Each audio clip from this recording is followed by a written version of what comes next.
Hey everybody, welcome back to Half-Ass Gaming. I'm John. You're looking at Stonewall from SPI, 1978. We're going to do something new regarding this game. Not so much as a playthrough. We want to do a playthrough, but just a turn or two. Here's the reason for this video and this attempted playthrough.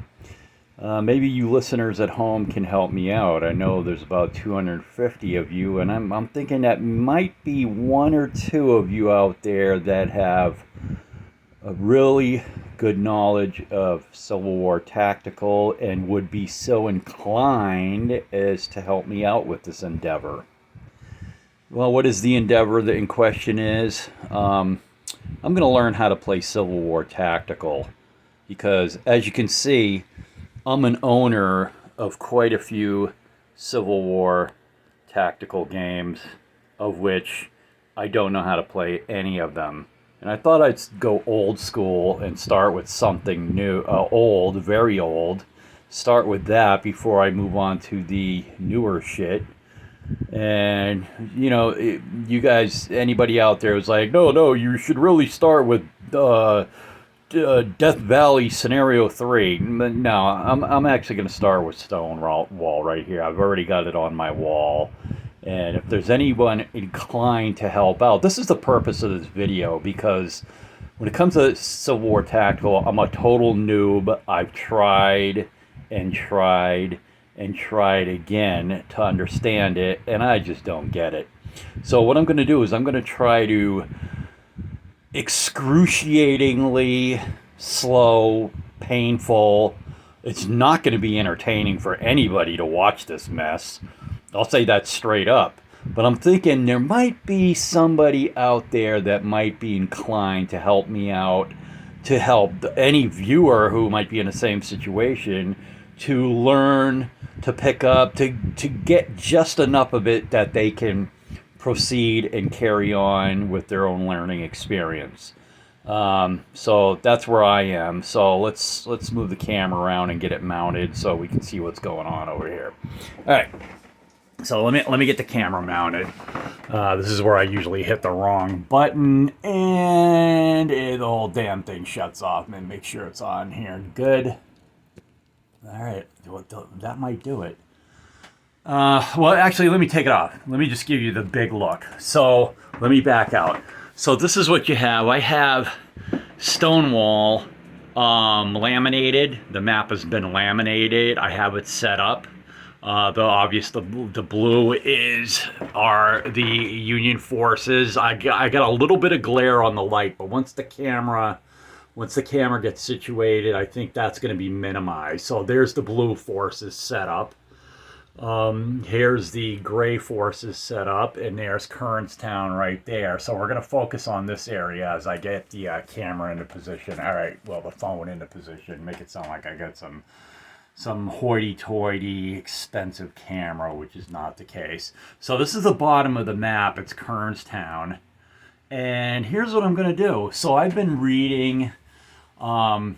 It does. Some of it makes sense to me. Some of it does not make any sense to me. So what I'm hoping is that as I go painfully through the process, that people out in the crowd would be inclined to say, "No, John, that's not what you're supposed to do. Here's what you're supposed to do." And also, I'm going to try to the rules for this game are online. So what I'm going to do is under the video, I'm going to try to post a link to those rules if anyone's inclined to go check it out and help us out, help me. And when I say us, I mean anyone who's in a similar situation, Civil War tactical. They just don't get it. They can't get anyone to do a learning game with them. So maybe we can just go through this and pick up some things where we could at least get through the process. Thinking maybe a turn, possibly two, and we'll learn a lot of things in a turn of two. We won't learn everything, of course, but let's see what we can do here. So, read through the rules. I've highlighted it. I've got a lot of highlights going on. It's the rule book. So I'm at the sequence of play, and this is, like I said, this is not for entertainment. This is not going to be entertaining. This is going to be a friggin' bug hunt. It's going to be not good video. But I'm going to try to get through a couple of turns here. And right from the get-go, I don't know what I'm doing. So in regards to 4.0 sequence of play, Stonewall has played successive game turns. Now we know the rebels go first. Okay, and the first, the initial and it says each game turn is divided into first player, blah, blah, blah, blah, blah, blah, blah. The rebels are the phasing player, so that's what we're going to start with. First player turn, initial command phase. The phasing player now checks his effectiveness radii of all his officers to see whether the units within each officer's command may move and fire. There are two blah, blah, blah, blah, blah, blah, blah. So what you have in this scenario is you have basically the Confederate deployment. Ashby's guys are, you can see the guy on the left, one of Ashley's guys right here, off to the right. They're the cavalry brigade, and they've already south of Hog Run between 2,800 and 4,300, and all the remaining units enter the game as reinforcements during the movement phase of game turn 1. So here's the first assumption that I'm making. This big pile of guys, let me move the camera down slightly. These guys right here are all reinforcements for the Rebs, basically 3 brigades. And so my first assumption is that I'm going to move 1st Brigade. They're coming from the off map, and it is Garnett's 1st Brigade. And those units happen to be, let me just do this. It happens to be this pile right here with Jackson himself, and this I don't know, what are these guys, regiments? If the whole thing is a brigade, what are they, regiments? I don't know. Hold on, let me go check this out. What the box says.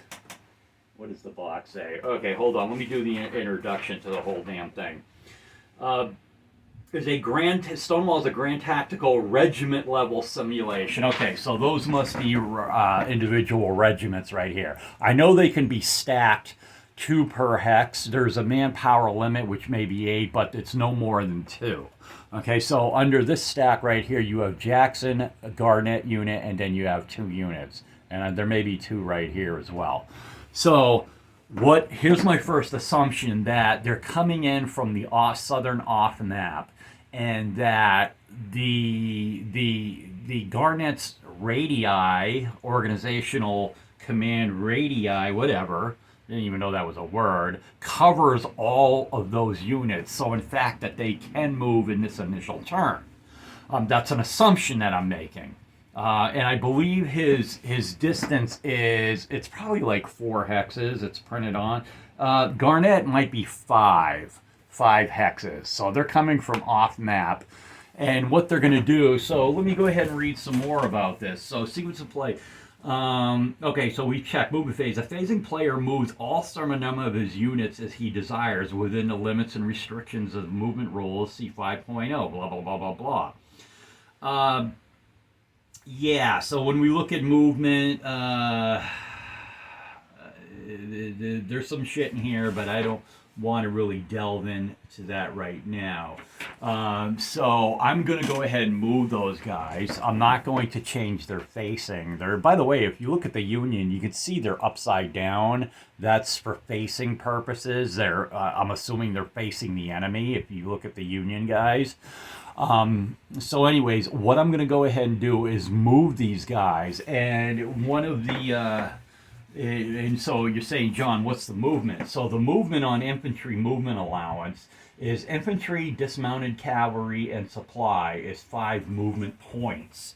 Okay, so I'm going to move these 3 stacks. Garnett's brigade, 2 here, and 1 here. And I'm going to move them. And by the way, they have the when they come in on map, they're coming in column formation. I have the ability to decide if they want to come in column formation. By the way, if you haven't noticed, this is mounted on a wall with magnets, so that's what the black things are, magnets. It's a small map. I didn't really want to pull out my wooden platform just for this, so I decided to go use magnetism here. So here's what I'm going to do right here is I'm going to move them, and then when they use a turnpike in column formation, I believe it's 1/3 of a movement point. So let's go ahead and do this. 1/3, 2/3, 1, and then clear is 1, 2, 3, 4, 5. So I'm moving that stack together to right there. That's 1/3, 1/3, 1/3 is 1, 2, 3, 4, 5. That's what I'm doing. Now, by the way, anybody who's at home is saying, well, wait a minute, that doesn't make tactical sense. Dude, I'm just trying to learn the rules on how to get to a point where I can learn this. I'm not at that point yet. I don't know, because there's going to be something I'm going to talk about in a second which makes no sense to me whatsoever. So these two units are going to follow up. 1/3, 1/3, 1, 2, 3, 4, 5. And they're going to actually move into this position right here. By the way, the problem with magnets is when you add the magnet to the counter, it makes it too big for the hex in question. So when you have a big group, like up here, the union reinforcements, it's very cumbersome. It's problematic. That's the word I want to use. So anyways, and then the last unit right here, we're just going to move him on up the turnpike. 1, 2, 3, 4. He's going to just use 4 of his 5 movement points and get into that hex right there. Now, this is going to be a short video because at this point, I run into my biggest problem where I don't know what's going on, and I either have to get all the distractions out of my life and go over this portion about what I'm about to talk about so it makes sense to me. Okay, so from what I understand, all right, now I know that I have all of the Confederate Army to move. I have the 2nd Brigade, 3rd Brigade, Ashby's Cavalry, and I actually have 1st Regiment's artillery guys. I got to move them. So what I'm going to do, and they have, it's just, you have an artillery unit, and then I guess it's like a support ammunition and crew unit below it. And what I'm going to do is I'm just going to move these guys over behind them. All right. So I'm actually going to put them, I'm just going to put them right here. And the other one for 1st Cav, for 1st Brigade. The pain in the ass with these magnets. They're too big for the thing. I'm just going to move them right there. I don't know any better. I don't know if that's good tactically. I don't care. All I know, it is within their movement. By the way, what is the movement for artillery? Standard artillery limber, that is to say that it's ready to travel, is 8 movement points. So I know that they could get to that position. Actually, I'm going to move them a little more since they have 8 movement points. Okay, I'm going to do this. Let's do that, and that's on clear terrain is 1 movement point. They have more than enough to get to those positions. Okay, so that's what we have. Okay, now let's assume that I've moved all of the Confederate units. 2nd Brigade, 3rd Brigade, the Cavalry Brigade. Okay, so I still got 2 more infantry brigades and a cavalry brigade to move. But let's move ahead. The next thing on the sequence of play is defensive fire phase. The non-phasing player may now fire any of his units that are capable of firing at any of the phasing player's units within the provisions and restrictions of fire combat and line of sight rules. Okay. Good. Now, like I said, remember, we got the bulk of the rebel army to move. But what I'm going to do for the purposes of learning something, I'm going to focus on the brigade that I just moved. How does the Union respond? By the way, this video is almost over. I'm going to pose that question because I'm going to read up more tonight. And how does the Union respond to any of this movement that I've just made? We can talk about the ranges of armaments, and I did write that down. Pistols and other hand weapons, maximum range of 1. This is weapon type and range. Rifle muskets, 5 hexes, okay, maximum range. Napoleon cannons, 15, and rifled cannons, 20 hexes. Okay, so having said that, it would look like that these rebel units are in the range of cannon fire, because the maximum for rifles is 5. So if this unit wanted to fire 1, 2, 3, 4, 5, he could not. No Union force anywhere with rifle fire can shoot at the group that I just moved. So this, I have to ask a question which may be stupid to people who know this, the ins and out of this. When we talk about defensive fire phase, does that just, I'm assuming, this is an assumption I'm making, that it only affects the final position of these moved units and not anywhere in between from where they came on the map to how they got there. I'm assuming it just pertains to their final position where they are now after their movement. Okay, that's an assumption that I'm making. I could be wrong. But here's the big elephant in the room, and I'm gonna wrap this up after 20 minutes. Line of sight rules. So let's say that these guys on, what is it, Pritchard's Hill, so obviously we have the elevation, there's cannons in here somewhere, and this unit right here, these 2 units right here are Napoleon cannons, okay? And their range is 15 hexes. They obviously are within range. And there may even, for all I know, this group over here may be in range. We could check that out. I see a cannon right here. They're probably not within range. 1, 2, 3, 4, 5, 6, 9, 10, 11, 12, 13, 14, 15. No, they're out of range. Any artillery fire from the right there is not going to happen. So what I'm assuming that, let me just straighten this out. So we're just talking about these guys that have just moved and these guys that are sitting on Pritchard's Hill. These 2 artillery units are probably, from what I understand, the only 2 units that could possibly lay fire on these newly moved, freshly moved Confederate brigade. Now, this brings up the specter of, it says, defensive fire phase, wait a minute, within the provisions of restrictions of fire combat and line of sight rules. Fire combat, I gotta look, I'm not sure what that means. It might mean range of the weapons in question, but line of sight is the elephant in the room. So what we have right here, these guys are all sitting on a hill. They have elevation, and then this right here is a crest.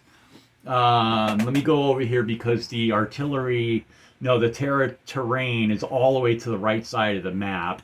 And if this was on both sides of the hex edge, okay, that would be what is known as a ridge. It's not a ridge. If this is on one side, it's a crest. So, and then this is a crest right here. It's double crested actually. There's a crest here, crest up there, and then down here we have a slope. So I'm assuming that these guns are on higher elevation than where the rebels are right now. And right before I went to bed last night, I started to read the line of sight rules. I gotta tell you, confusing as hell. So this is where I'm gonna break the video at 20 minutes. I'm assuming the Union Army would want to take pot shots at the 1st Confederate Brigade right here. Okay, they're definitely within range. So I've got a line of sight issue. I have to go over this. Like I said, I tried to read it before I went to bed. I was kind of tired. I was focused on something else, like a podcast in the background. So if someone has a quick and easy way and someone's inclined to help me understand it, but keep in mind there are people who are just as lost as I am, who are trying to learn Civil War tactical. I actually have like 10, 12 Civil War tactical games that I have no idea. And from what I understand, it may be the case that the newer games are they got more chrome, they're more complicated. So I'm gonna start old school. I made the decision to start old school with Stonewall. And from what I understand, this is in the Terrible Swift Sword / Great Battles of the American Civil War family. So, and I understand that Lutman's games are somewhat easier to understand, but for whatever reason, this is where I'm starting. I'm not going to change that. And if anyone's inclined to help out, and if they have an easy way to understand line of sight, I hope to get, what I'm going to do is I'm going to post this video, and then I'm going to throw on a link for Stonewall's rules. I know they're online. I've seen them before I started this video, so I'm going to try to get that link posted under the video. So it's been 22 minutes, guys. This is where I am. So I'm learning the initial line of sight rules. It seems like it's a bitch the way it's written, but hey, and believe me, let me say this. Let me throw this out. I'm not the brightest bulb out there, okay? I've tried to learn Civil War tactical numerous times, and was not successful. The best case scenario is that I could get someone to sit down and teach me this shit face to face, or Vassal through Vassal.